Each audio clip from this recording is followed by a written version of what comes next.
Muy buenas noches, gracias por acompañarnos. Como siempre estamos acá en Mega TV conversando la noche de martes a viernes con diferentes actores de nuestra sociedad, de la política, de la cultura, del arte, pero también de la empresa o del deporte incluso. Hoy vamos a hablar con el presidente o el secretario general, creo que les llaman ellos, del Comité Central del Partido Comunista Paraguayo.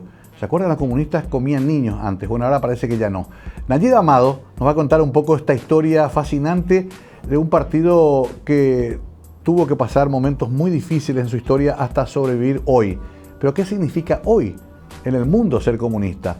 Algunos dicen que ya está perimido, otros dicen que la mitad del mundo sigue viviendo bajo esa ideología. Comencemos por China. Vamos a hablar con Nayib Amado, pero antes conocemos su perfil y después comenzamos a conversar la noche con nuestro invitado de hoy.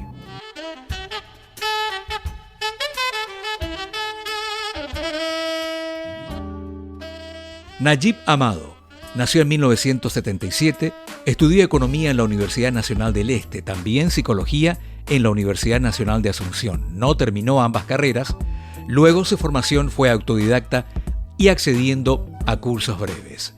Es secretario general del Comité Central del Partido Comunista Paraguayo, presidente del Centro de Estudios Marxistas Antonio Maidana. Es miembro de la Sociedad de Economía Política del Paraguay, CEPI, también de la Sociedad de Economía Política de Latinoamérica, CEPLA. Realizó varios trabajos de investigación en política, economía, historia y literatura, además de diversas publicaciones en revistas y libros nacionales e internacionales.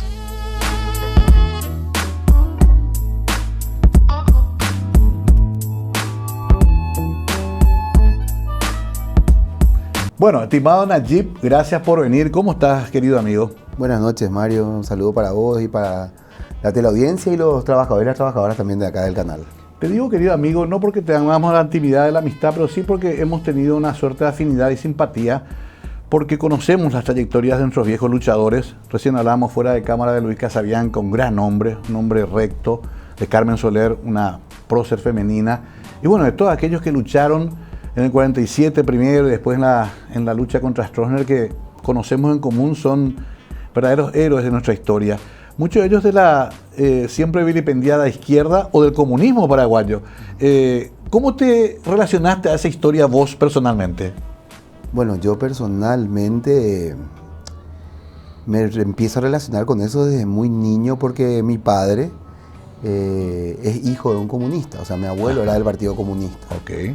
Mi abuelo se llamó Patrocinio Amado, él falleció en marzo de 1965, siendo militante del partido y luego de sufrir varios apresamientos, torturas. De hecho, entendemos nosotros a consecuencia de esas torturas, él falleció, ¿verdad? Y entonces desde muy niño mi padre me hablaba bien del comunismo, digamos. Claro. Entonces yo crecí, digamos, atípicamente, ¿no? En una familia en donde se hablaba bien del comunismo y bueno, a los 19 años, en el 96, entré a militar en el partido, ¿verdad? Ajá. Ok.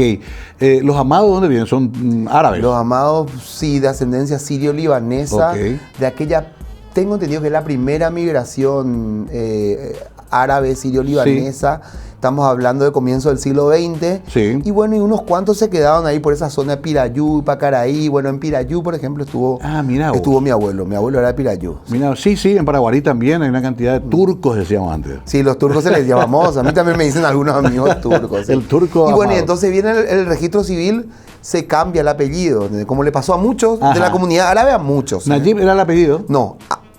Entiendo que era Ahmad el apellido, Ahmad. Entonces en el registro civil se cambia y se pasa a Amado. Mira vos, claro, ¿verdad? Sí. Y eso le pasó Saba y Sabe y todas esas historias. Y fíjate vos, hay una familia de descendencia árabe también cuyo apellido es Pedro, por ejemplo. Así que ¿cierto? Que habrá sido otra cosa, ¿no? Sí, habrá sido otra cosa. Sí. Bueno, pero ¿cómo entonces tu niñez ya diferente? Abuelo comunista, papá comunista, un bicho raro, vos en el colegio, en la escuela, ¿cómo era tu vida en ese momento? Pero bien, ¿verdad? O sea, yo en general me crié dentro de una, digamos, por fuera de concepciones religiosas, obviamente, claro. Porque mi padre venía de esa acepción. Entré en un colegio no religioso. Ajá. O sea, en realidad casi no tuve relación yo con, ¿verdad? A nivel escolar, estudiantil, secundario, universitario, con cuestiones religiosas, ¿verdad? Entonces, pero igual me crié en un barrio súper tradicional Y yo soy abuela Membú, ¿verdad? Claro. Mi abuela Mamatita, le decíamos, mi abuela ahí en el barrio Vista Alegre, pero conocido genéricamente como Pinoza, así como Sajonia. Sí, claro. Varios barrios se conocen como Sajonia. Todo Sajonia, Carlos Antonio López, Sí, Guanadero, todo. Doctor Francia. Sí, todo eso se conoce como Sajonia, ¿no? Claro, Pinoza. Bueno, y Vista Alegre, pues de hecho, mi casa está a 3 cuadras de la cancha de Pinoza, ¿verdad? De Pinoza. Un barrio clásico de tradicional. media trabajadora. Esa es. Gente. Esa es. Hasta ahora pues, mantengo mis amistades de infancia, ¿verdad? De infancia ahí. ¿Tuviste hermanos? ¿Tenés hermanos? Tengo 4 hermanos. 2 hermanos del matrimonio de mi padre con mi madre. Sí. Y otros 2 hermanos más pequeños del último matrimonio de mi padre, ¿verdad? Ok. A ver, de todos ellos, ¿todos militaron o solamente vos elegiste el camino de la militancia? No, solamente yo elegí el camino de la militancia, Mirá ¿verdad? vos. Mi padre es afiliado al partido. Sí, Mira, él tuvo cierto pasaje militante claro. en el partido, ¿verdad? Pero de mis hermanos yo soy el único que milita, como te digo, desde 1996 hasta ahora. Me acuerdo yo, vos sos más joven que yo, obviamente, pero antes había los comunistas pro-soviéticos y los pro-chinos. Sí. Era una división muy fuerte en su momento, hasta como muy clásico de nuestra izquierda, ¿verdad? Que de repente hasta con muchos problemas. El Partido Comunista Paraguayo, que hoy conocemos, es el que tenía la línea soviética, ¿verdad? Exactamente, sí. Y de hecho eso se afianza con podríamos decir que la división más importante que tuvo, sin lugar a duda, el Partido Comunista Paraguayo, ¿verdad? Sí. Pero yo diría que la izquierda paraguaya en su historia, que fue la división de 1965, cuando se lo expulsa a Oscar Krey, que era el gran líder del Partido Comunista Paraguayo en aquel momento. Se lo expulsa a Oscar Krey y Oscar Krey arma otro partido comunista, reivindicando la línea pro-China, digamos. Correcto. Entonces, obviamente, con Miguel Ángel Soler y Obdulio Barte al frente de lo que queda el PC paraguayo, expulsándolo a Krey, con el cual se van otros muchos militantes y cuadros del partido, ¿no? Sí. Ese partido, ya con el liderazgo de Soler, el liderazgo de Barte, asume con mayor fuerza, digamos, la línea prosoviética. Claro, y ahí se vinculan muchos intelectuales, el propio José Asunción Flores, ¿no? Por ejemplo. Claro, bueno, Flores estuvo desde ya antes en el partido. Fíjate que Flores... ¿Los Casabianca cuándo entran? Los Casabianca entran ya en los años 50, 55 más o menos. Sí. Entran Casabianca, entran los Soler, Miguel Ángel, Carmen y eso. Ellos venían del ala marxista del Partido Febrerista, eran militantes febreristas. ¿no? Correcto. Y ellos ahí terminan resolviendo vincularse al Partido Comunista Paraguayo. Flores anterior ya, ¿verdad? Flores, de hecho, fíjate vos que con el gobierno de Federico Chávez, cuando fue secuestrado y desaparecido un joven militante de la Juventud Comunista Paraguaya que fue Mariano Roque Alonso, entonces se descubre, porque el gobierno negaba, y luego se lo encuentra en la morgue a Mariano Roque Alonso, y ahí con visibles rastros de tortura, el partido hace todo un operativo, secuestran un camión, camaradas del partido se visten de enfermeras y le secuestran el cuerpo de Mariano Roque Alonso y salen a demostrar que efectivamente fue secuestrado y torturado por el gobierno. En ese marco, el gobierno de Federico Mariano Roque Chávez, Alonso es el mismo. No es el mismo que le da nombre a la. No, eso es un anterior. Es un prócer anterior. De la época de la independencia. Este era un joven militante. Mismo nombre, homónimo. Mismo nombre, exactamente, un homónimo. Y en ese contexto, el gobierno de Federico Chávez en 1949 le convoca a Flores para darle un galardón. Y Flores se niega. Flores dice, no, yo no voy a recibir un gobierno que tiene las manos manchadas con sangre de mi camarada. Claro, él se había negado, ¿verdad? Flores. Y ahí ya comienza su exilio. Claro, ya viene de antes, digamos, dentro del partido. Sí. Ahora, qué curioso esto, porque antes también se decía, ese es Bolche. Parece que es medio famoso los bolches. En Uruguay hasta ahora usan eso. Hasta ahora, ¿verdad? Los bolches. Acá en Paraguay era... ¿Y sabes qué pasaba, Nayib? Que parecía que había encubiertos que no salían del closet. Entonces se decía, por ejemplo, qué sé yo, Chase es bolche, Colombino es bolche. Y la verdad que no sabíamos. Igual le servía a la dictadura. Que en el caso de Carlos Colombino militó en la estructura estudiantil secundaria dirigida por la Juventud Comunista. Por la Juventud Comunista. Que era la FEDERE. Claro, pero lo que te quiero decir el Frente Estudiantil Democrático Revolucionario Estudiantil, algo así se llama, FEDRE. Todo estaba yo sé porque yo lo hablé con Carlos. Por ¿verdad? eso, claro. Yo te pregunto esto porque sé que vos conocés y además te gusta y es un poco una de las cosas que has hecho siempre, trabajar mucho el aspecto histórico y sociológico, ¿verdad? De las izquierdas en Paraguay. No, lo que quiero decir es que en realidad bajo ese manto la dictadura aprovechaba y arrasaba con todo. Todo lo que esté vinculado con cualquier forma de izquierda y sobre todo con los comunistas. Era gran cuco, ¿no? Claro, o sea, a ver, la tiranía militar fascista de Stroessner, con la excusa del combate al comunismo, persiguió a toda la disidencia política. O sea, toda disidencia, sea colorada, liberal, febrerista, independiente o comunista, obviamente los comunistas con más razón, ¿no? Sí. Pero perseguía a todos, entonces le tildaba a liberales de comunistas, ¿verdad? A colorados, gente del poco les tildaba de comunistas. Y también es cierto, que habían cuadros del Partido Comunista infiltrados en los partidos. Claro. O sea, eso también es cierto. Claro, era parte de la dinámica política del momento. Pero ¿verdad? es que yo solo he colocado un ejemplo. En general, voy a colocar un ejemplo que no está directamente relacionado con esto, pero sí. Yo les suelo decir a algunos amigos cuando estamos en cursos y eso de formación, una fuerza política en el mundo entero, en algún momento de la historia, que realmente haya tenido posiciones de poder, haya disputado poder, que no haya construido un proceso clandestino ilegal de militantes, de negocios, de búsquedas de acuerdos, no existe. Ni en Europa, ni en Estados Unidos, ni en Asia, ni en África, ni acá. No. O sea, si uno disputa poder, claramente construye expresiones clandestinas de conspiración. O sea, eso se da inclusive para todo el arco ideológico. De derecha a centro e izquierda. O sea, quien no lo hace, básicamente no sabe dónde está metido, ¿verdad? Porque sería muy ingenuo pues, en política exclusivizar en el terreno institucional tu disputa de poder, porque el poder claramente va mucho más allá del armado institucional. Interesante tu ejemplo, porque la derecha hace lo mismo, por ejemplo, en la época de la dictadura, en el entente entre empresariado y los militares, por una corporación que sostenía el régimen. Y eso se hacía encubierto, no se hacía explícitamente. Claro, infiltraban a los partidos de oposición también. También. El estronismo infiltró al Partido Comunista mucho. Gracias a eso podía conseguir datos para ir a buscar a sus militantes. Qué tremenda época. Estamos hablando de algo que nos pasó acá como país. Si aún así el comunismo sobrevivió insólitamente. ¿Verdad? Porque mirá que fue diezmado, fue perseguido, torturado, exiliados. ¿Por qué crees que sobrevive? Por la explotación, yo creo, Mario. Ajá. O sea, las injusticias que genera el modo de producción capitalista. O sea, es raro, pues, digamos, nosotros naturalizamos el capitalismo, pero el capitalismo, pues, socializa toda la producción. Este programa está hecho por una cantidad de personas, ¿no? Sí. Y concentra, privatiza las riquezas. Ajá. Esa relación contradictoria, yo suelo decir, mientras exista, van a haber expresiones que defienden los intereses de los trabajadores. Bien, interesante definición. Lo vamos a usar medio profesor a Najib también esta noche. No se asusten, no come niños Najib. Enseguida vamos a entrar un poquito en ese periodo en que hubo una apertura, que fue el periodo Lugo, en el que se creía que se podía avanzar un poquito en ciertas ideas progresistas.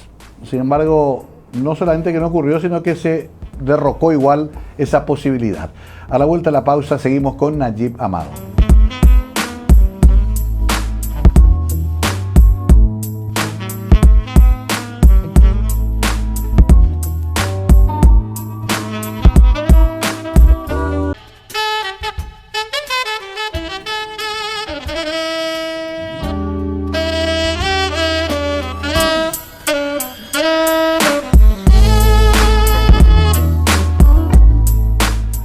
Seguimos con Najib Amado, ya conocimos sus orígenes, no tenía escapatoria este muchacho, abuelo comunista, papá comunista, no podía salir un Bolsonaro o un Milei de acá, pero igual no habrá sido fácil Najib, porque hasta hoy no es fácil. ¿Lo sentiste alguna vez como un estigma, como el diferente, como el raro, como el que tenía que cuidarse lo que decía? Sí, por supuesto que sí, de hecho cuando yo tenía 19 años y empiezo a acercarme al partido, yo me acerco al partido, digamos, mis inclinaciones eran más culturales, literarias, ¿verdad? Entonces me acerco luego siendo parte, cuando soy el secretario general del Club de Lectores del Alto Paraná, se llamaba. Yo vivía claro, en Ciudad del Este. Sí. Yo soy de Asunción. A los 18 años me fui a Ciudad del Este y a los 27 años volví a Asunción. Sí, una parte 9 importante. años, no, en mi juventud prácticamente, claro. ¿verdad? Y cuando yo me acerco al Partido Comunista, tenía cierta vergüenza de contar eso, porque estamos hablando de 1996. Hacía unos años que cayó la Unión Soviética, claro. hacía unos años que había caído el bloque socialista del este europeo. Sí. Cuba estaba en periodo especial, se estaba contando los días para que caiga la Revolución Cubana. Cierto. Entonces, sumarse a un partido comunista en esas circunstancias era más raro aún que ahora, te claro. cuento. Y de hecho, nosotros, eso se expresa en la acumulación del PC, del Partido Comunista, porque la mayoría de los que nos sumamos en esa época éramos todos de familia comunista. Claro. O sea, gente que no era de familia comunista, medio que no... Era muy difícil. Entonces por ahí algunos le decía y me decían, pensó que ya terminó, me decían. Sí, no, y hasta hoy es bastante complicado porque de hecho, o sea, los medios de comunicación hacen lo que tienen que hacer. O sea, digo, yo tampoco los voy a estigmatizar, sí. Pero los medios masivos de comunicación son medios empresariales. Claro. Y los dueños de los medios defienden sus intereses. Tampoco van a hacer publicidad. Claro, de lo que entonces, todo aquello que reivindique la socialización de los medios de producción, o sea, que los medios de producción estén en manos de los trabajadores y que no exista uno o un grupito de dueños sí. de empresas, en este caso también los medios de comunicación, todo lo que hable en contra de que se sigan manejando las cosas como hoy se manejan, se tiene que estigmatizar. Claro. Y es lo que se ha hecho históricamente. Hemos mejorado. Antes se perseguía y se liquidaba. Claro. Ahora claro. por lo menos simplemente se estigmatiza o se... Yo creo que es el resultado del triunfo del capitalismo. Y también, sí, antes era más salvaje. Ahora había una disputa, pues, Mario. Exacto. Antes existía una Unión Soviética. Ah, claro. Había una disputa. Claro. Había una disputa dura. Por eso, el otro día hablamos justamente con Ticio Escobar. Sí. Carmen Soler, poeta, hizo muchas cosas, ¿verdad? Se enfrentó radicalmente, así como Ticio. Ticio también fue preso político, ¿verdad? Correcto. Y otros tantos. Se enfrentaron a la dictadura.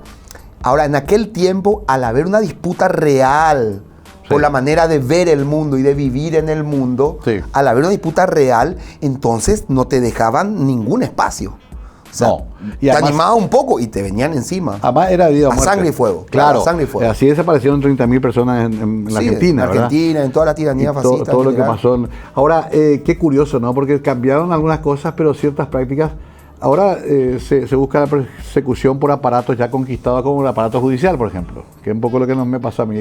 Te colocan el collar pesado del aparato judicial manejado por ellos y ya no te torturan, pero te meten en un proceso en el que puedes terminar privado de tu libertad por cualquier cosa.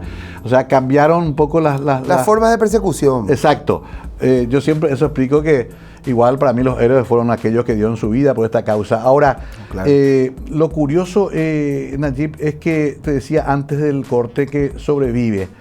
Y hoy en otra disputa todavía más complicada porque hay un nacimiento, hay un neofascismo muy fuerte y además muy aceptado, muy socializado por la gente hasta como una necesidad con todo este tema de la inmigración europea, con todo este tema del desprestigio de la izquierda, con la caída de esos bloques que dijiste.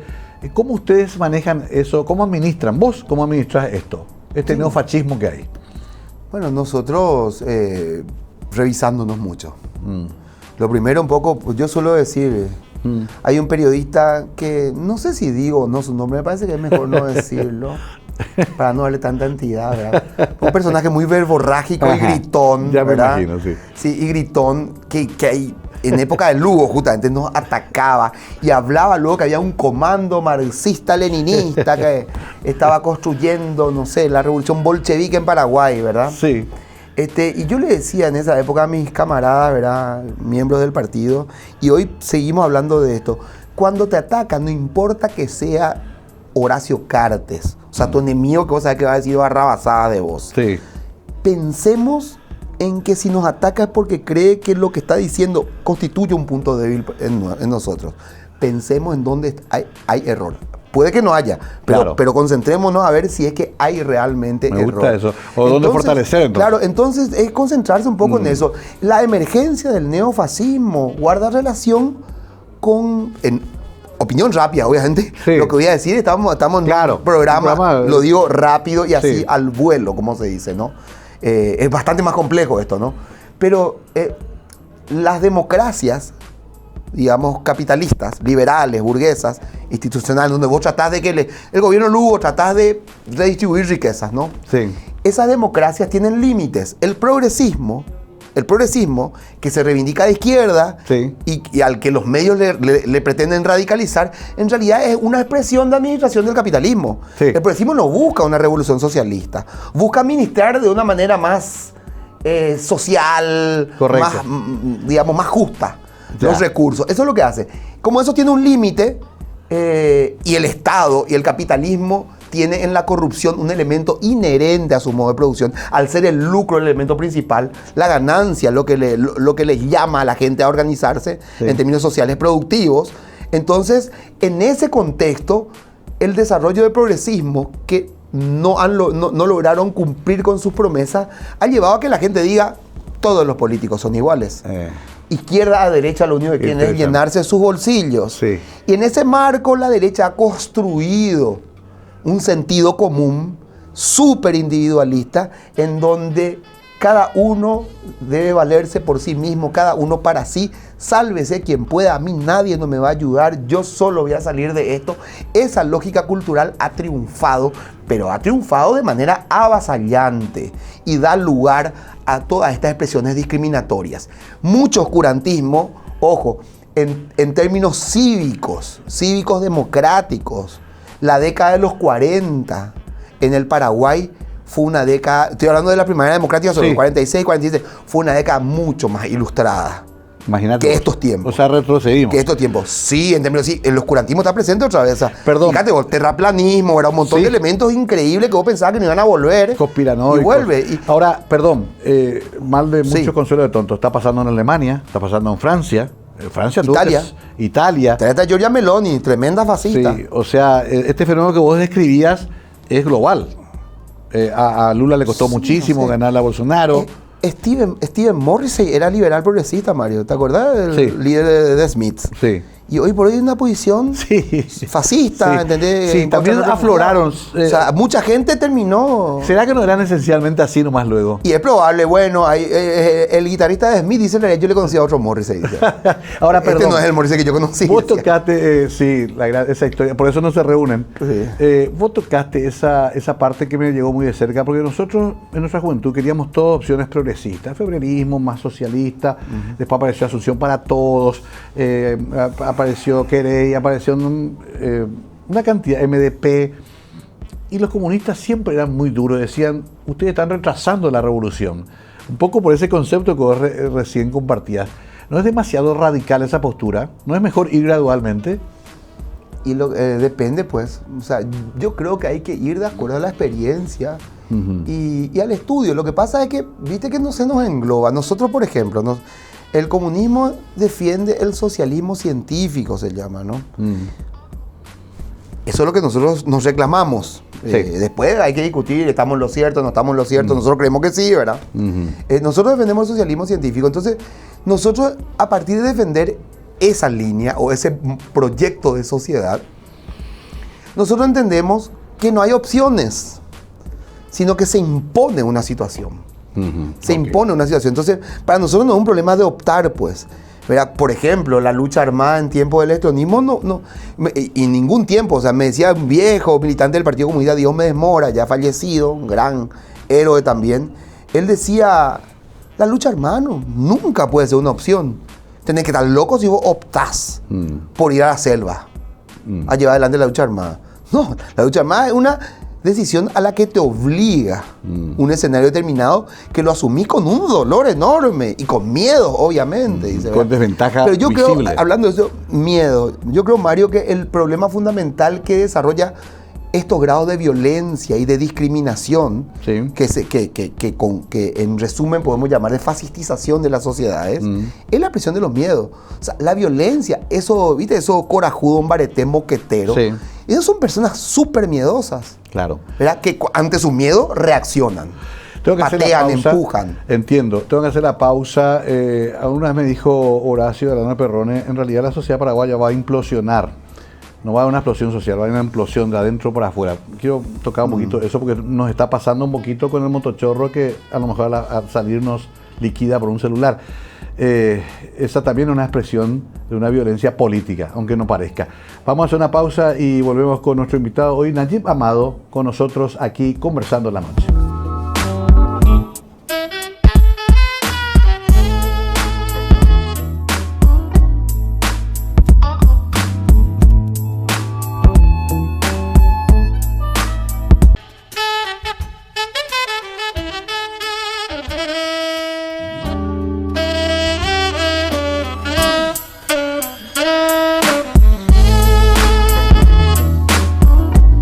Estamos con Nayib Amado, un comunista raro porque le gusta el rock, por ejemplo, y antes los comunistas no podían escuchar mucho rock. Había escuchado en todo caso a los cantantes cubanos o latinoamericanos. Sí, la nueva trova, claro. Ahora está un poco más liberado eso. También solés flirtear un poco con la literatura. He leído algún cuento tuyo, uno que hicieron colectivo. Sí. Bueno, ahí... ¿Dónde está tu actividad, antes de volver a la política dura y pura, dónde está tu actividad con la cual vos te sostenés? Yo me sostengo, bueno, primero también con recursos del partido. Ok. ¿Verdad? Pues soy parte de la dirección del partido, ¿verdad? Y con un esfuerzo del partido nosotros generamos lo que se llaman asignaciones, ¿verdad? Ajá. Y luego haciendo trabajo de investigación, ¿verdad? Hace poco culminamos con mi compañera Noelia Cuenca la tercera parte de un proyecto de archivo, catalogación, reflexión sobre la obra de Carmen Soler, ¿verdad? Okay. Sobre sus archivos manuscritos, mecanografiados. Eso está en un sitio web, ¿verdad? La Asunción Clandestina de Carmen Soler, y también presentamos ahora, el jueves pasado, nomás con motivo del centenario del nacimiento de Carmen, presentamos un libro. También trabajo con algunos amigos en cuestiones de investigación más periodística, pero también en el terreno económico. Okay. También en el terreno, digamos, de lo que es economía, organización y método. Y eso. ¿Paraguay sigue teniendo una pésima distribución de la riqueza?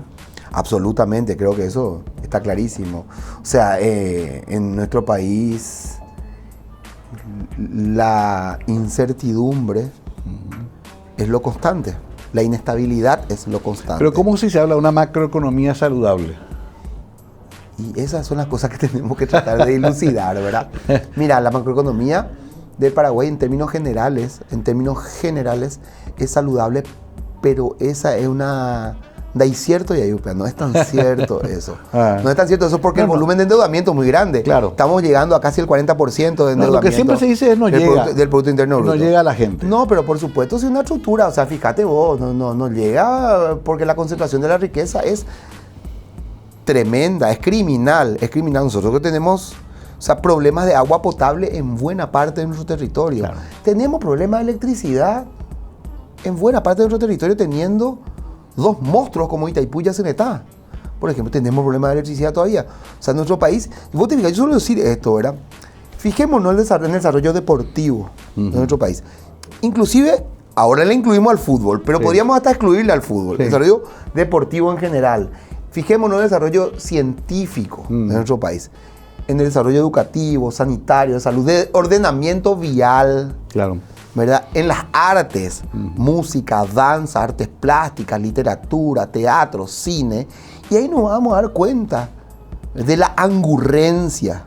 Y digo, los millonarios paraguayos son angurrientos, además de un montón de otros calificativos, ¿verdad? No tienen proyecto país, ¿verdad? Porque una cuestión fundamental esto es, lo que existe en nuestro país en términos de transporte público, salud pública, educación pública, respeto a los derechos laborales, cumplimiento efectivo del código laboral, todo este grado de delincuencia, toda esta es la expresión del proyecto país de los dueños, de los grandes empresarios, de los grandes banqueros y de los terratenientes. O sea, el Estado que existe en Paraguay fue construido a imagen y semejanza de los Horacio Cartes, de los Juan Carlos Guasmosi, de los Alfredo Stroessner, de los Aldo Zucolillo, los A.J. Bierzi, de los Saba. O sea, porque si no pues se separan las cosas. No, el problema son los políticos.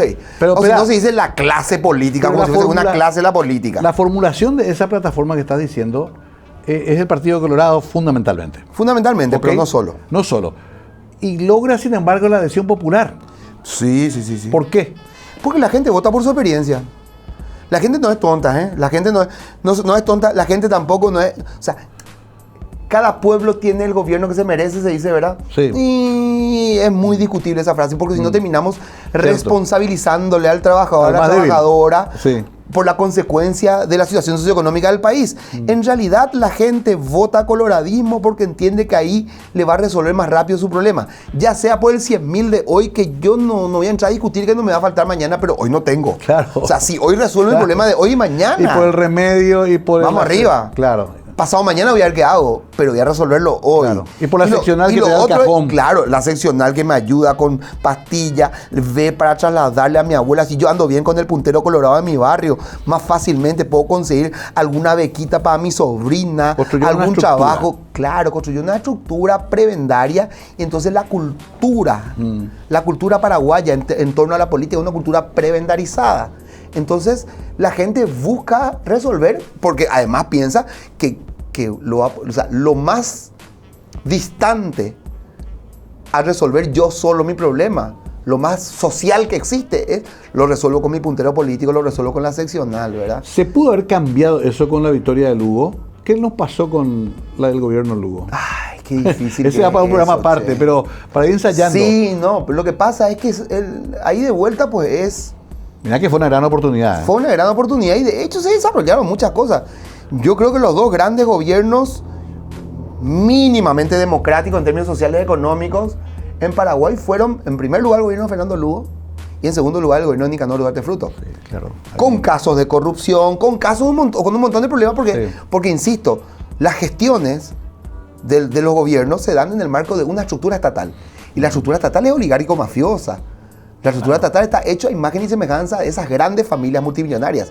Ellos son los que ordenan de esta manera las relaciones sociales productivas. El gobierno de Lugo cambió muchas cosas, debería haber cambiado más. De hecho, este cartismo narcomafioso que tenemos hoy es la expresión de la ofensiva de las patronales al darse cuenta de que nosotros, los sectores populares, estábamos débiles. Pero el gobierno Lugo llegó así, pues lo llamario. Claro. No es que llegó, o sea, en el 2008 no se da un triunfo del campo popular con el movimiento obrero sindical sólido, con el movimiento campesino sólido, con un movimiento indígena organizado. No. No se da, no es esa. Entonces, al no tener una base social organizada, no iba a ir tan lejos. Por eso se desmorona tan fácilmente. Y el problema es que nosotros pues tenemos un problema. Nosotros creemos que el poder, el Estado es sinónimo de poder. Entonces cuando se habla, hay que llegar al poder, el Estado, ese es el poder. No, el poder es una relación social. ¿Qué significa eso? Que la modificación de las relaciones de fuerza y de poder se dan en la sociedad, en el lugar de trabajo, en los barrios, en el lugar de vivienda, en los lugares de estudio. Si vos no tenés un tejido social que asume la necesidad de otra sociedad, de otro ordenamiento social productivo, político, entonces el Estado no te vas a ir muy lejos. Claro que el Estado es el instrumento masificador a través de las políticas públicas de los anhelos de esa sociedad que ya había construido poder para poder llegar a posiciones de gobierno. Pero ese es el esfuerzo fundamental que nosotros, en la teoría marxista, digamos, nosotros lo tenemos, pero el partido mismo perdió ese horizonte durante un buen tiempo y durante el tiempo del gobierno de Lugo. Ahí nosotros hicimos una autocrítica por eso justamente. Claro, ¿verdad? Entiendo. Claro, sí, yo me acuerdo, hablé con Casabianca todavía en esa época y me decía él que una de las grandes decepciones era la entrada de Lugo a la embajada americana para pedir socorro cuando le hicieron el golpe, ¿verdad? Era como el final de un intento fallido de cambio. Ahora, todo lo que vos decís, Nayib, pasa necesariamente por una revolución. Pasa por una revolución. Hay que organizar la revolución. No tenemos otra. O sea, insisto, no, para mí no es un problema de opción. O sea, acá hay una cuestión muy concreta, Mario, ¿verdad? La clase trabajadora es la exclusiva protagonista productiva en Paraguay y en el mundo. Nada de lo que nos rodea está producido, hecho por patrones. Nada. Los multimillonarios, dueños de grandes empresas, dueños de grandes tierras, de grandes bancos, son parásitos que se alimentan del protagonismo productivo del trabajador y la trabajadora. O sea, todo, las cámaras, los celulares, nuestra ropa, los autos, las calles, todo, edificios, cables, nombre, todo lo que existe está hecho por trabajadores y trabajadoras. Sí. Tiene protagonismo productivo y no tiene ningún protagonismo político. Entonces, ¿qué es lo que pasa? Primero, obviamente, porque si vos sos consciente que vos sos el que producís todo, si tu clase es la que produce todo, no vas a dudar en construir protagonismo político. Lo que pasa es que las patronales se dedican a dividir a la clase trabajadora para que la clase trabajadora no sea consciente de su rol en el proceso productivo. La conciencia de clase. Y crea que un parásito corrupto, mafioso, como Horacio Cartes, da trabajo a la gente. Es bueno. Porque él es el que da trabajo. No, él necesita de los trabajadores para poder seguir acumulando de manera infame su riqueza. Él necesita de los trabajadores y las trabajadoras. Ahora, qué interesante tu análisis. La verdad que en otra época nos iríamos directo a investigaciones y derivados a la pileta. Hoy por lo menos podemos hablar de esto, pero antes de hacer la última pausa, me quedaba más con la idea de que cuando se tuvo la única oportunidad en estos 70 años de historia, pareciera que también nosotros, yo me cuento como un arco progresista por lo menos, también perdimos la oportunidad. Es como, y ahí entra, la izquierda no sabe luego gobernar y se pelean todo entre ellos. Y para más le sumamos a nuestros amigos liberales también. Es un cóctel destinado al fracaso. Destinado al fracaso por la experiencia de las patronales que operan desde el Partido Colorado. Yo creo que eso, la experiencia que ellos tienen en posiciones de poder es mucho más grande, claro, que la que todo ese conjunto. Porque el gobierno, insisto, el gobierno de Fernando Lugo, en términos capitalistas, en términos patronales, fue mejor para todos los patrones. Sí. Todos, los banqueros ganaron más, los terratenientes, los ojeros ganaron más, todos ganaron más. Ni eso fue suficiente. Pero el relato discursivo, eso asustó, alternativo al conservadurismo, eso asustó. Y la participación de la izquierda. Yo le llamo socialismo en grado de tentativa. Sí, yo leí eso. Me parece genial eso, sí. Porque el otro día Felina Amarilla me traía con documentos que Lugo no expropió casi nada. No, nada. Pero los gobiernos colorados expropiaron más. Pero se perdió esa oportunidad, en realidad justamente porque no había una correcta valoración de las relaciones de fuerza y de poder. Y no sabíamos desde dónde construir eso. O sea, entendíamos que era del Estado, sí, solamente del Estado. Y ahí concentraron los mejores cerebros de esa coalición. Sí. Y el movimiento social siguió en la situación en la que estaba, no pudo robustecerse, desarrollar su musculatura, y entonces no hubo forma ni siquiera de defender ese triunfo popular electoral cuando ocurre el juicio político. Tengo que hacer la pausa. Es apasionante este tema. Me falta todavía una cantidad de temas, pero así siempre ocurre cuando la charla es intensa. Nayib Amado, no espere mucha diplomacia ni frases políticamente correctas a nuestro invitado. Es el secretario general del Partido Comunista Paraguayo. Más vale que sea frontal y radical, aunque a algunos por ahí les moleste un poco. Ya volvemos.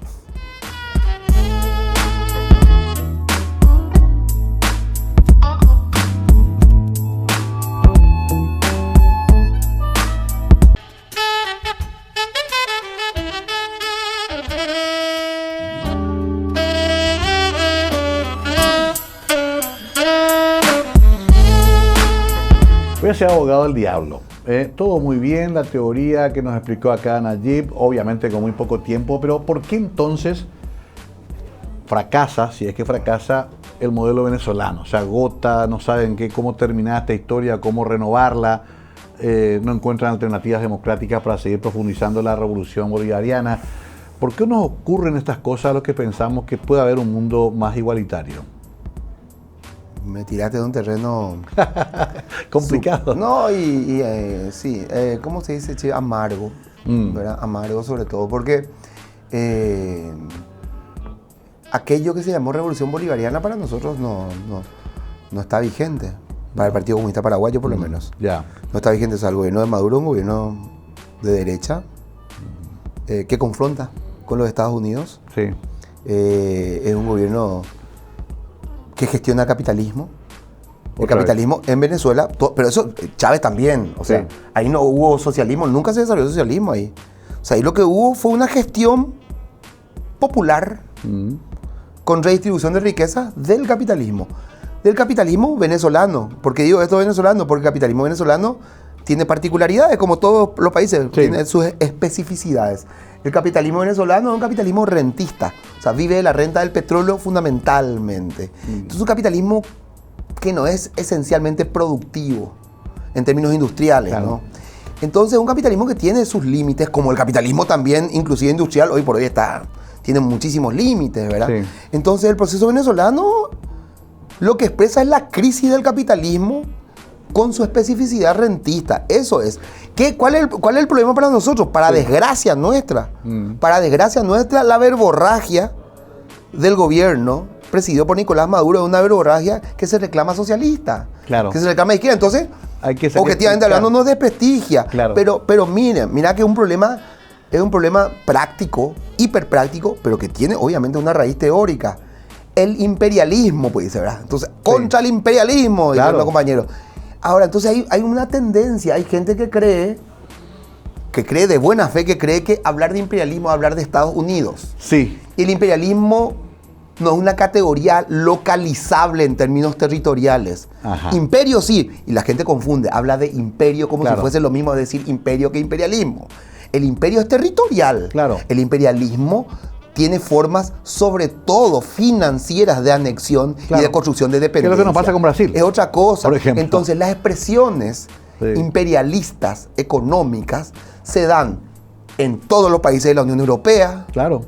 Se da en todo país que tenga un desarrollo capitalista, en donde se da cuenta que puede encontrar otro lugar de realización de sus intereses y exporta capitales.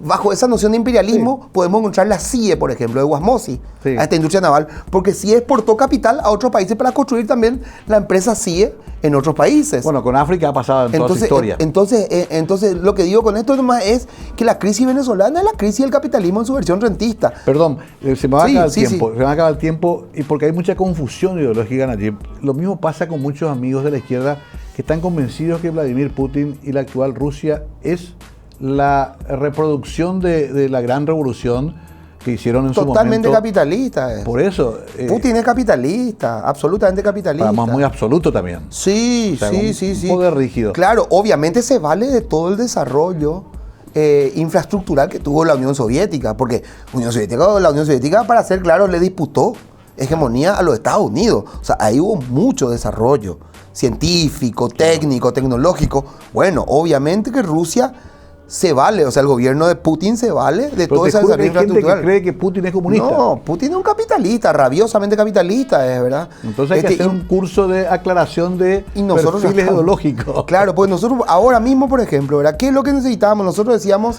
antes de que terminen las elecciones, y después también dijimos lo mismo. ¿Qué necesita el Paraguay hoy? Un gran frente de trabajadoras y trabajadores para recuperar derechos. No puede ser que nosotros ya digamos, o sea, no puede ser que un trabajador o una trabajadora de 20, 23, 24 años ya resigne la posibilidad de una jubilación. Claro. ¿Verdad? Nosotros necesitamos un sistema de jubilación y pensiones que sea público. Claro. Que sea público. No esos sistemas privados que son como cajas de ahorro. Nosotros necesitamos un sistema público que iguale las oportunidades. Y para eso la educación pública debe ser de excelencia. Entonces eso requiere de inversión y requiere de otro Estado. Un frente de trabajadoras y trabajadores que defiendan derechos es tan necesario hoy, sobre todo para que desde esa defensa de lo que hoy necesitamos, el dinero que llegue a fin de mes, un sistema de transporte público que sea de mayor calidad, un sistema de salud y educación que sean de mayor calidad, además de gratuitos. O sea, todo eso que necesitamos que son derechos, vaya construyendo un relato de nuevo país. Un país que realmente entienda que ese protagonismo productivo de las mayorías trabajadoras debe ser expresado políticamente en una dirección o en un gobierno dirigido por trabajadoras y trabajadores. Por eso nosotros decíamos, la consigna era por un país para la clase trabajadora. Ahora, es interesante, para ir resumiendo ya y llegando al final, ustedes creen, sostienen, propugnan de que el cambio entonces tiene que venir de ese conglomerado popular. Sí. El cambio no de un iluminado. No. El cambio se da en el lugar de la empresa cuando los compañeros se juntan a conspirar a ver cómo van a enfrentar para poder recuperar derechos, para poder recuperar el pago de horas extras, para poder exigir un contrato colectivo, el derecho a la organización sindical, ¿verdad? Ahí está el lugar en donde se disputa poder, en la cuadra, en el barrio, resolviendo los problemas, exigiendo a las municipalidades cobertura, exigiendo seguridad, ¿verdad? Construyendo formas de seguridad colectiva en los barrios, ¿verdad? En los colegios, con participación estudiantil, con docentes agremiados que reclaman una mejoría no solamente de su salario, sino de una malla curricular que realmente se preocupe por las particularidades que tiene el Paraguay para poder producir con ventajas comparativas. O sea, nosotros creemos que ahí está, o sea, nosotros estamos seguros en realidad, Mario, que ahí está la relación principal en donde se construye poder. Y no es una utopía, como siempre se expresaba el pensamiento, la gran utopía, ¿no? Y yo suelo recurrir acá a nuestro amigo Jorge Lara Castro cuando ante una propuesta que se reclamaba como muy pragmática, muy práctica. Entonces él le dice a los compañeros, lo tuyo era imposible, Jorge, le dice, mira, yo estaba en la reunión esa. Y acá hay que ser pragmático. Y él dice, sí, pero el pragmatismo de usted es un pragmatismo iluso, le dice. El pragmatismo iluso es este que te dice, vamos a cambiar, vamos a hacer digamos, el gobierno de Peña. No, eso en todo caso no es un pragmatismo iluso. Eso es un gobierno absolutamente cínico. Porque ellos además saben que no lo van a poder llevar adelante, ¿verdad? Entonces, no, lo que nosotros necesitamos es realmente entender que hay que cambiar cosas de raíz, ¿verdad? Y si no lo hacemos, lo siento, no vamos a mejorar, no vamos a estar mejor luchando, organizándonos. Entre los trabajadores sí también nos cagamos mucho, tenemos problemas, porque nosotros somos hijos de este sistema. Confiemos más ahí, tratemos de nosotros educarnos más entre trabajadoras y trabajadores y confiemos menos en el patrón, porque el patrón juega por sus intereses y lo va a seguir haciendo. Para concluir, entonces la gran disputa es la disputa cultural.